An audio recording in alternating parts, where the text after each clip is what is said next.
Pronto, podes pousar aqui, tentamos na calma sentar já.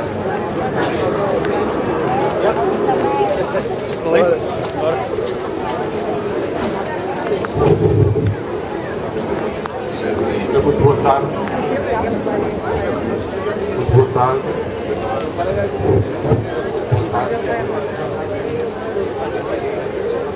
Boa tarde. Boa tarde.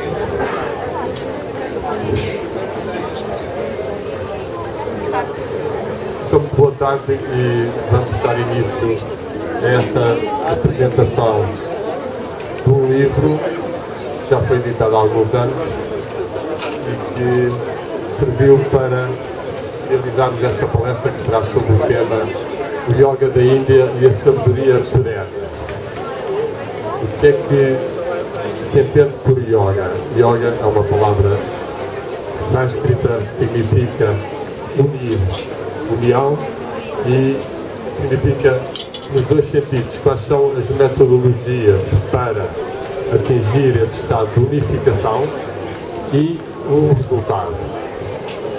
Ao longo dos séculos, milénios mesmo, pois a origem do yoga perde-se na noite dos tempos, talvez há 5.000 anos, 6.000 anos. A origem pode ser apontada tanto na zona da Suméria como nas civilizações mais antigas. Quando os povos indo-europeus chegam à Índia, por volta de 2000 a.C., já encontram uma civilização, a famosa civilização do Vale do Indo, que tem algumas cidades de grande desenvolvimento, como Mohenjo-Daro ou Harappa, já encontra aí algum tipo de prática ligada com o culto da natureza, o culto da purificação das águas e uma procura de compreensão maior deste mistério que é a vida. O yoga é então uma procura de harmonia com este cosmos onde estamos manifestados. Ao longo dos séculos, podemos dizer que desenvolveram-se vários tipos de yoga e na Índia, particularmente pelo seu clima, pela sua abundância de alimentação, foi possível dedicarem-se a tempo bastante inteiro a este tipo de práticas, conseguindo atingir uma percepção muito grande da alma e dos mistérios do invisível. Daí que ainda hoje haja muita gente no Ocidente que procura os mestres do Oriente, ou pelo menos os ambientes onde eles viveram, denominados os ashrams. Eu também fui lá, vivi lá 2 anos e pouco, contactei com vários mestres e, portanto, esse vem essa experiência de uma tradição que se mantém há milénios com uma ininterrupta transmissão de formas de meditação que permitem as pessoas atingirem estados mais profundos do autoconhecimento. O autoconhecimento é, de facto, a essência da sabedoria. A sabedoria é a tentativa de nós adequarmos mais e melhor o nosso comportamento com as regras e a harmonia do cosmos. Estas regras ou harmonias ou ordem do cosmos é chamada na tradição indiana Rita. Rita significa a ordem cósmica, significa também, de certa forma, a verdade, e é este princípio de Rita que vai ser procurado por os mestres, pelos discípulos e por todos aqueles que ao longo dos séculos vão entrar no que se chama no caminho. Este caminho foi então, de certa forma, simplificado, considerando que no ser humano há 4 formas principais de avançar no caminho, correspondente às 4 partes principais do ser humano. Ou seja, nós como seres humanos temos um corpo físico, temos as nossas ações, temos o cotidiano, e esse yoga vai tentar auxiliar as pessoas no seu dia-a-dia a harmonizarem-se mais, a ser chamado de Karma Yoga. A palavra Karma Yoga vem também escrever, que significa fazer, e o Karma Yoga significa que uma pessoa deve agir e fazer o melhor possível sem estar apegado nem à noção do eu que faz, nem aos resultados que possa obter. Bhagavad Gita, que é o texto mais importante da espiritualidade indiana, diz-nos essa frase famosa: tu tens direito à ação, mas não tens direito aos resultados da ação. Para nós ocidentais é um pouco difícil, estamos numa sociedade extremamente materialista, extremamente consumista, e aplicar os resultados, aplicar o eu e o ego é extremamente difícil. Mas na vida vamos aprendendo que algo disso temos que fazer, e se queremos estar mais felizes e mais harmoniosos, é bom que estejamos mais desprendidos dos resultados. Temos, portanto, uma noção maior da existência de um bem comum. Um tal princípio que rege todos os seres e que é chamado Rita ou Dharma. Dharma é outra palavra também primacial da sabedoria indiana e do yoga, que significa, vem da raiz tri, que é também ligada com a nossa palavra dizer. Dharma é mais ou menos a interconectividade harmoniosa que existe entre todos os seres. Então, conforme que nós recebemos, e cada ser nasce com uma série de características que são próprias a ele e que ele deve desenvolver. Para isso, ele deve fazer o tal Karma Yoga, fazer desprendidamente, desapegadamente, o melhor possível. O segundo aspecto que nós temos da nossa constituição humana é a parte ligada com as emoções e os sentimentos. As emoções e os sentimentos são trabalhados pelo segundo tipo de yoga, que é chamado Bhakti Yoga. Bhakti Yoga significa yoga de devoção, ou seja, nós vamos tentar trabalhar com a nossa capacidade afetiva, a nossa capacidade de amor, para ultrapassarmos todo o tipo de conflitos sentimentais ou todo o tipo de energias que nós temos dentro de nós e que muitas vezes não são plenamente manifestadas. Ou seja, uma pessoa vai tentar, através do Bhakti Yoga, fazer uma devoção, uma aspiração, seja a uma divindade exterior, seja uma divindade interior, seja ao bem-estar da humanidade, mas ele vai tentar despertar no seu coração o que se chama o fogo de Tejas, fogo do amor e fogo da aspiração. Este yoga é bastante desenvolvido em algumas linhas de espiritualidade atuais na Índia e utilizam muito o canto. O canto, a repetição da palavra sagrada, do nome de Deus, ou de certas palavras, provoca uma estabilização dos sentimentos e uma irradiação desses sentimentos para o resto da humanidade. Este princípio, nós já falámos há pouco, da interconectividade de todos os seres e todas as coisas, é um princípio da sabedoria perene. Sabedoria perene, portanto, é uma palavra que significa que há uma perenidade. Ao longo dos séculos, ao longo de todos os povos, ao longo de todas as tradições, há os mesmos princípios, há práticas comuns e, de facto, há uma unidade transcendente e imanente a todas as religiões. Ou seja, todas as religiões têm muito em comum. Nesse sentido de que partem do ser humano para o mistério do espírito, ou para o mistério da divindade, ou, em certos casos, dizem-se que são reveladas, que foram recebidas por revelação. Este Bhakti Yoga tem aqui no Ocidente uma forma bastante conhecida, que é os Hare Krishna. Os Hare Krishna são dos grupos que no Ocidente desenvolvem bastante esse amor a Krishna e repetem o tal mantra, oração, Hare Krishna, Hare Krishna. Mas na tradição cristã também havia muito esses mantras: meu Deus, eu amo-vos, Jesus Cristo, tem piedade de mim. São formas de se trabalhar o Sagrado Coração de Jesus, que na tradição indiana não é limitado a Jesus ou a Maria, mas cada ser tem vocação sagrada, ou seja, a vocação espiritual pode ser mais sagrada. Se ele desenvolve essas capacidades, se consegue irradiar os sentimentos por si próprio, então o seu coração espiritual começa a despertar-se e a irradiar, e é esse o sinal que se torna visível crescimento espiritual. O terceiro nível que nós temos é a parte dos pensamentos.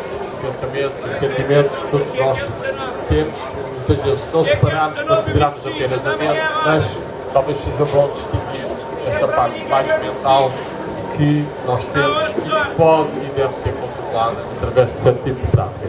Desenvolveu-se então um yoga chamado Raja Yoga, que é um yoga real, que tem 8 fases até chegar ao estado de iluminação. Essas fases têm princípios de ordem moral, o que é que se quer fazer, o que é que não se quer fazer, é muito importante, portanto, a verdade, a provar, a limpeza, a pureza, o contentamento, o desprendimento.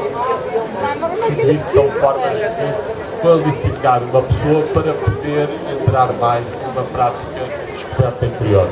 Porque, de facto, o ser humano não tem apenas a sua própria vontade, há também a tal ordem do universo que lhe permite ou não receber. Na tradição ocidental isso é chamada graça, portanto uma pessoa pode receber a graça ou pode não receber a graça, devemos trabalhar o melhor possível, depois poderá vir ou não vir tudo o que se procura, ou que normalmente pode suceder, ou seja, estados de mais paz, estados de mais amor, estados de maior harmonia, maiores intuições, ou os níveis mais de yoga, meditação de yoga, as pessoas começarem a abrir o seu olho espiritual e começarem a sentir e a ver espiritualmente.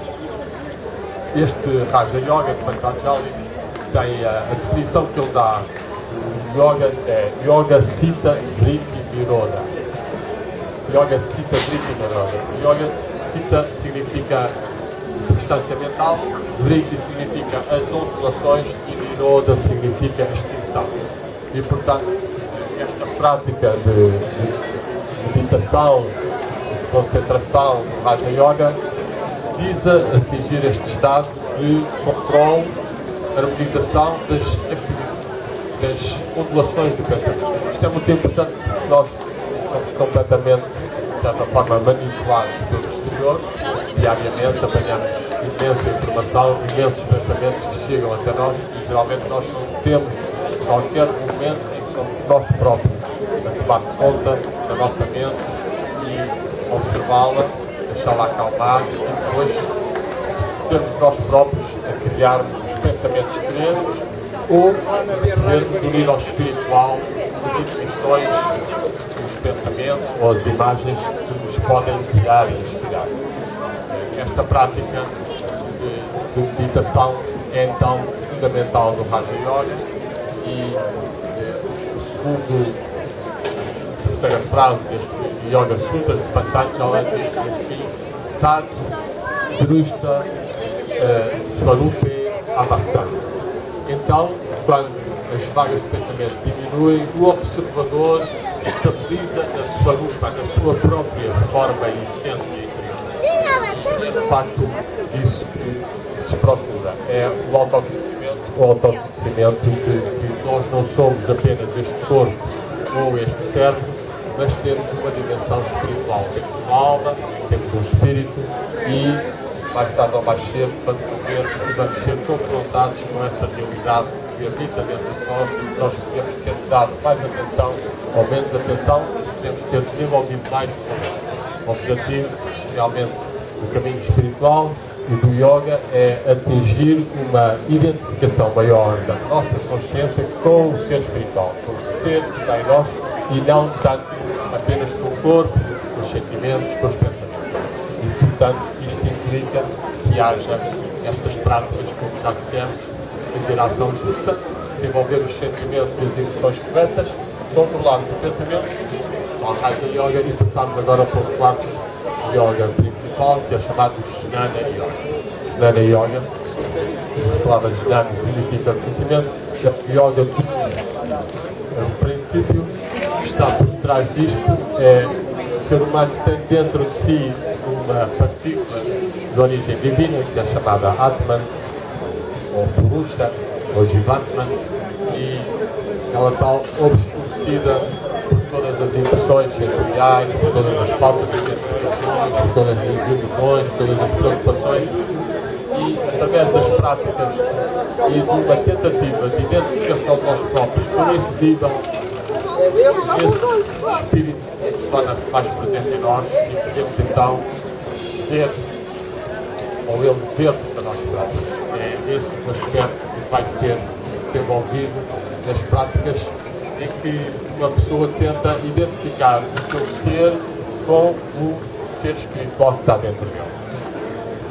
A tradição indiana do Advaita Vedanta, do qual este livro que eu publiquei é um dos textos principais, Cântico da Consciência Suprema, existem algumas frases chamadas marcos que são as grandes afirmações, as grandes formas de pensamento, das quais as pessoas meditam durante, não repetir, 10 minutos, 4 horas, 10 minutos, para estabilizarem o seu pensamento e criarem na sua alma canal de abertura e assumir ao Espírito. Todo este trabalho que nós fazemos na prática de yoga tem em conta essa existência dos corpos invisíveis. Nós não temos apenas um corpo físico, mas temos um corpo energético, temos um corpo psíquico, temos um corpo espiritual e é esses vários níveis que vão sendo lentamente conhecidos através das práticas e que vão permitir que o ser humano, quando chegar à hora da morte, esteja já identificado com o seu corpo espiritual e possa sair e não ficar ou adormecido ou desnorteado ou sem ter os órgãos espirituais desenvolvidos.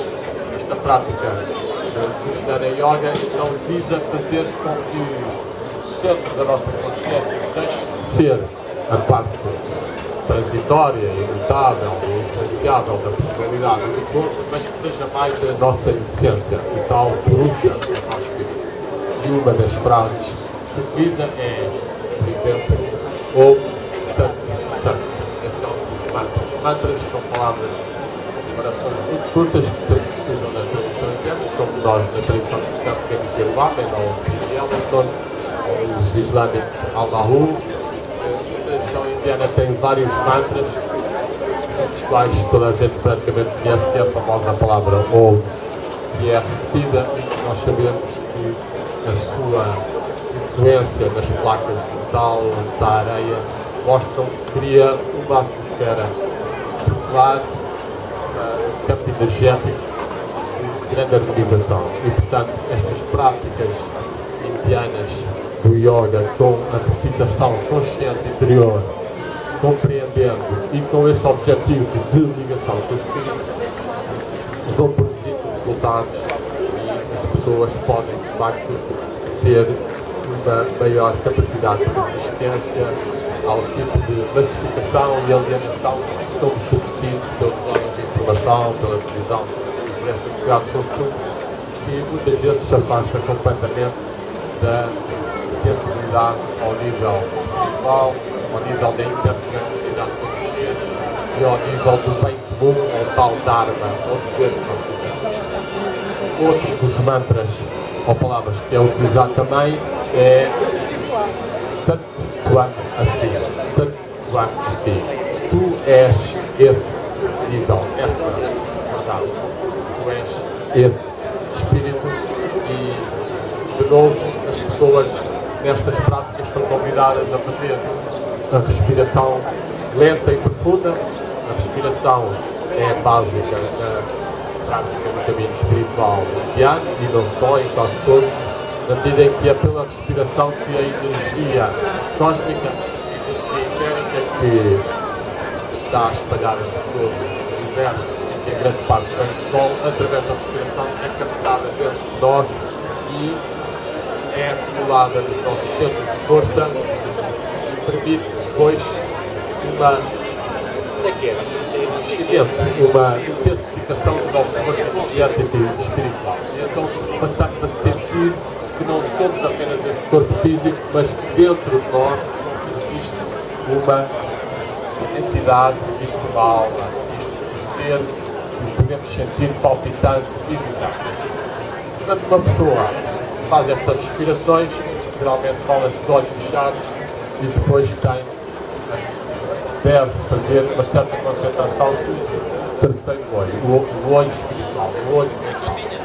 E é de facto se vai começar aos poucos, à medida que as pessoas vão avançando no caminho espiritual, se vai abrindo o olho espiritual e as pessoas podem passar a receber a luz, a ver a luz ou a receber imagens e ensinamentos do universo ou mesmo ver seres, paisagens, etc. Há um campo muito vasto para chegar aos níveis mais profundos, que é conseguir-se ver a divindade, que é, de facto, a Há os grandes místicos, grandes santos, grandes mestres, esses são seres que têm, volta e meia, essa percepção, ou têm então já um estado de unidade grande com essa presença divina. Este escutar interior da respiração, da concentração do olho, tem também um nível que é a tentativa de entrar mais no coração espiritual. O coração está no centro do corpo.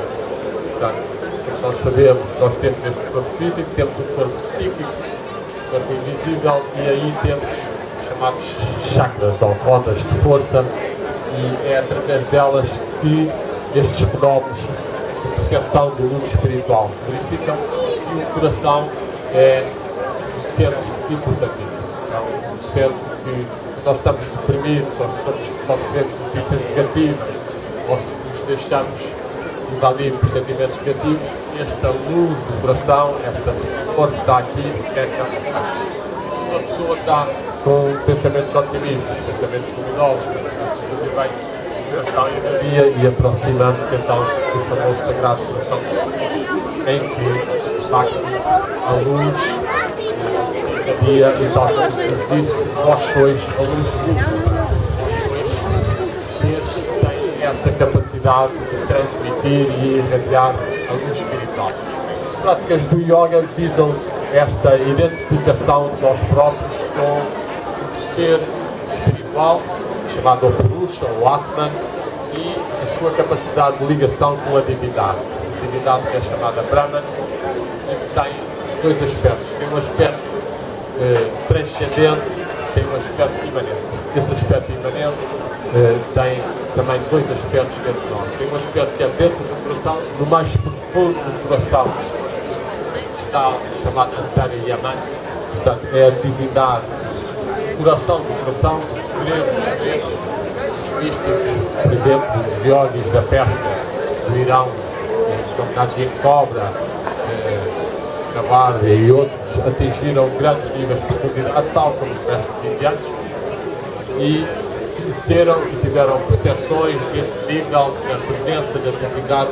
mística nós próprios. E isso é um dos aspectos da divindade imanente que nós devíamos procurar mais. Um dos grandes místicos do Ocidente, o Angelo Chinese, do século XVII, da Alemanha Silesa, disse essa frase muito importante: todos os anos Jesus é comemorado por ter nascido em Belém. Todos os natais há celebração. Enquanto tu não sentires o que significa esse nascimento, enquanto não sentires o nascimento divino dentro de ti, terá sido em vão que ele nasceu, que ele é